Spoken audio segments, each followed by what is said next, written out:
LDC থেকে বাংলাদেশ বেরিয়ে এলে বৈশ্বিক প্রতিযোগিতার মুখে পড়বে বিভিন্ন শিল্প।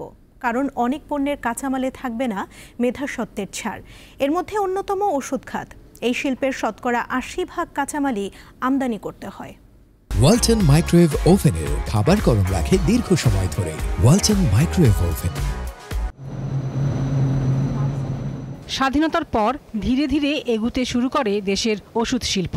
বর্তমানে তৈরি পোশাকের পর রপ্তানি পণ্য হিসেবে এটি এগিয়ে রয়েছে। ৩৬০টি নিবন্ধিত কোম্পানি দেশের মানুষের শতকরা ৯৮% চাহিদা পূরণ করছে।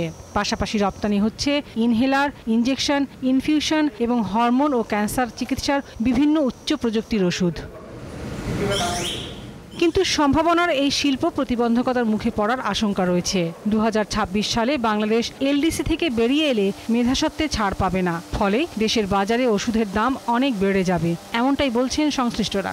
যেই প্রোডাক্ট আজকে পেটেন্টে আছে সেই র মেটেরিয়াল আমাকে কে দিবে? আর তো কেউ দিবে না। আমার তো মাদার কোম্পানির কাছ থেকেই কিনতে হবে, অথবা তার ডেজিগনেটেড সোর্স থেকে কিনতে হবে, এবং অ্যাট দ্য প্রাইস সে যেটা ডিসাইড করবে। Because only one supplier.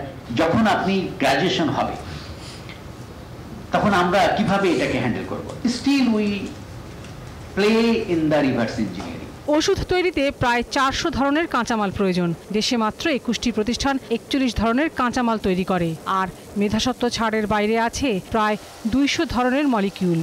LDC গ্রাজুয়েশনের আগে প্যাটেন্টেড প্রোডাক্টগুলোকে ডিসিসির মাধ্যমে অ্যাপ্রুভ করে রেখে দেয় ডিজিডিএর কাছে। প্রোডাক্টটা বাংলাদেশে অ্যাপ্রুভ হলো, তখন আর মাল্টিন্যাশনাল এসে বলতে পারবে না যে না তুমি বাংলাদেশে এটা বানাইতে পারবে না। এই প্রিপারেশনগুলো যদি আমরা নিতে পারি তাহলে আগামী ১০ থেকে ১২ বছরে বাংলাদেশে প্যাটেন্টেড প্রোডাক্টের যে পাইপলাইন সেটা বাংলাদেশের জনগণ পাবে।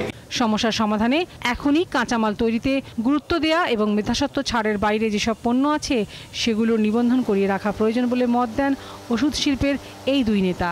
যেটা অফ পেটেন্ট হয়ে গেছে সেটা তো আর সমস্যা নেই। লাবণী গুহ, দীপ্ত সংবাদ, ঢাকা।